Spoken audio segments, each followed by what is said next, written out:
let's go over to the guest shed. This is 12 feet by 24 feet long, and there's a lot going on in this little structure. This is another example of how you can fit obviously kids' bunk beds, and then the parents, you know, could sleep on the other end. If you didn't want to have the bunk beds here, it makes a great little office nook. So this can really be this multi-use, flexible structure.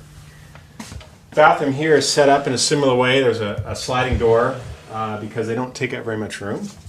All right, so in this particular structure, we have a full bathroom. This has a tiled bathtub and surround. We've got a little window, and you can see how a very small space can still have a huge amount of function and use to it. Using just simple materials, just the white tile, some IKEA fixtures, but it just has a nice simple elegance to it that works here. So this is the main room in that structure. So this has a couch which folds out to a queen size bed. There's a nice set of double doors here which go out onto a deck, and lots of windows. So you're sitting here, and just like the other structure, you're oriented in an area where you're not looking back and feeling like you're right next to someone else or right next to the other bedroom. You have your own sort of private corner.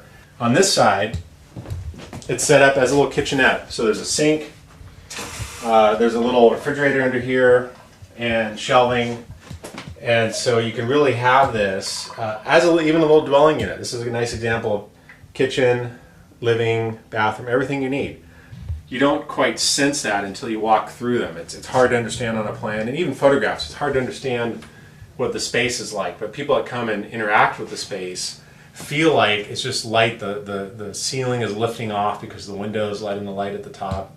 It has this just sort of openness to it, and they're just quite astounded at how much space it has and feels like when you walk through it.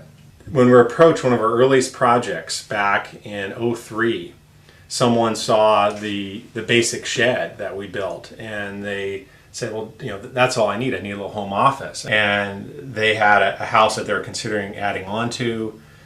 They were going to maybe lift it up or dig out the basement. It was going to be a $150,000 project, and it was going to be a waste of a perfectly good house that they really didn't need to do that to. He just needed more space or additional a room to work in. And so really kind of that thinking was the birth of the modern shed concept, where you can just add this small structure in the backyard. They ended up spending 10% of what the original budget was. It really changes how you work and live, and I think that's what we do with Modern Shed.